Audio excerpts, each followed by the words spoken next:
Kingdom Day.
Little Cappy, as you can see, they do have their zebra pants on. The okapi is actually related to the giraffe for its facial structure and its very long prehensile tongue. The okapi's tongue is so long it can lick its own eyeball. Isn't that gross? Now the stripes in the okapi's legs also act as camouflage for them. So it's a bit hard to see it, but if you can spot that bird that is a saddle-billed stork, believe it or not, they will stand about 5 feet tall, around 3,000 pounds, with charging speeds up to 35 miles per hour. Orange bongo is known as the ghost of the forest because it's usually good at hiding. That tree's not quite doing it for the bongo right now, not quite able to hide right there. But we can also see the tan antelope we saw before. Those were called the crater. Now the one that I saw up at the top of the during mating season, sort of like they're blushing. A little hard to see as well, but if you look down below to your right, under the water, there is a hippo down here. It's way down in the deep now, so I don't know if you guys can even spot it. We'll see some more on your left. So there's a couple over here. Hippos, they will stay in the water pretty much all day to keep themselves from overheating. You're gonna see one hippo swimming beside us down below on your left right here too. So as I was saying, they are going to stay in the water like this pretty much all day long to keep themselves from out of the water, back in the back over there enjoying this nicer weather. We can also see there are some that are down in the water there as well. So make sure we're staying seated on our feet, make sure we're sitting down. But yeah, we are going to have a pretty good view of these crocodiles for just a second here. We're waiting for any animals to move out of the road up ahead of us here. 16 and 20 feet in length.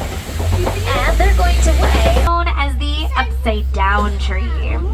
Aptly named, it looks a little bit like it's upside down with its roots in the air. It's also got another nickname though, the tree of life. It's going to migrate in some very large herds. The largest recorded was up to 1.5 million wildebeest in a herd. And they're going to travel 500 to 1,000 miles every single year. Now, on your left, you're going to see a couple of zebra hanging out over here, and you can see those dark brown sable antelope hanging out there too. Those sable antelope are going to use their horns to defend themselves against predators, like lions who can pounce upon them. So they kind of look a little bit like s'mores on legs. So those s'mores on legs across the way to your right are called springbok. Believe it or not, those little antelope are the third fastest land mammal. That's almost as fast as a cheetah. Alright, very nice view of all these giraffes. We're getting around here. Now giraffe, they are going to spend most of their day eating. So we're probably going to see at least one more elephant up ahead. If you look to your left, just in the back there, that's a monkey walking to the corner called a mandrill. The girl's back in the corner back there too. So this is a little mother-daughter duo that we're spotting. Typically up around their farmland. And that's going to protect it from the elephants trampling it. But it also, right in, they love to go swimming. Also at the watering hole right now, we're gonna see greater flamingo. Now greater flamingo are the tallest and the lightest pink of all the flamingo species. Done right there as well. So yeah, we're gonna see there's quite a few more cheetah up ahead of us here too. Now cheetah, they are the fastest land mammal. They can run up to 60 miles per hour in under 3 glasses for them. So they reflect the sun's rays, and that's going to make it a little bit easier for cheetah to spot their prey. We'll make sure we're sitting down in our seats, my friends. Sit down. Hi guys, sit down on your seats, please. So yeah, as I was saying, these lions, they are nocturnal. They will be sleeping for the most part all day. So their eyesight does get 6 times stronger at night, and that is when they'll hunt. Are actually gray. Their name comes from the Afrikaans word "wit," which means wide, not white. So the villagers of Harambe can rely on them and sell their milk and their cheese instead of relying on the wildlife as a source of income. So they are really helping out all of the endangered animals that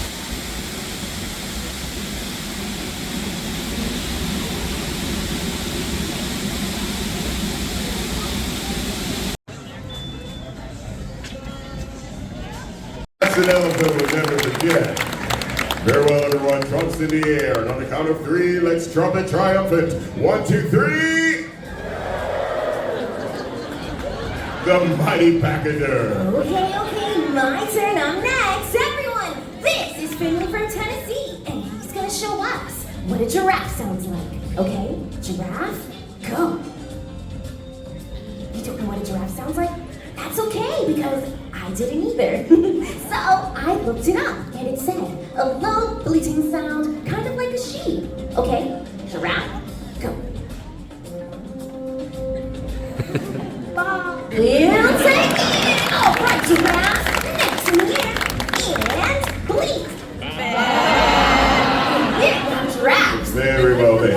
Now that you know your animal sounds, I think we're all set. Watch us. We'll make sure you're cued and ready to go. Hey everyone, I think I hear them coming. Wonderful, right on time. On the count of 3.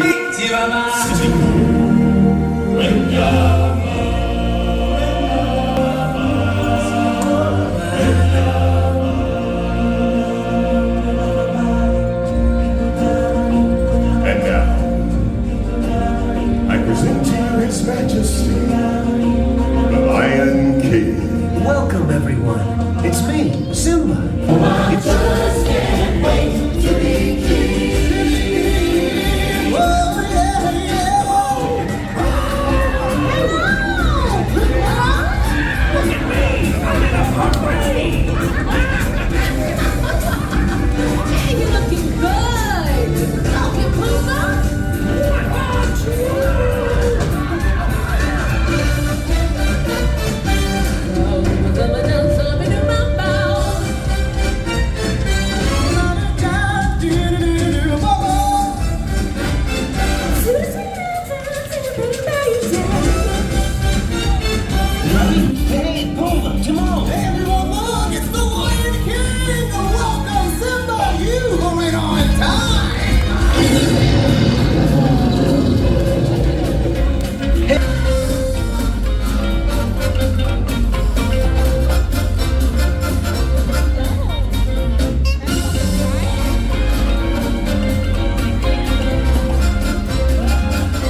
on the cob. For that seasoning's good.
It's more tangy, but it does.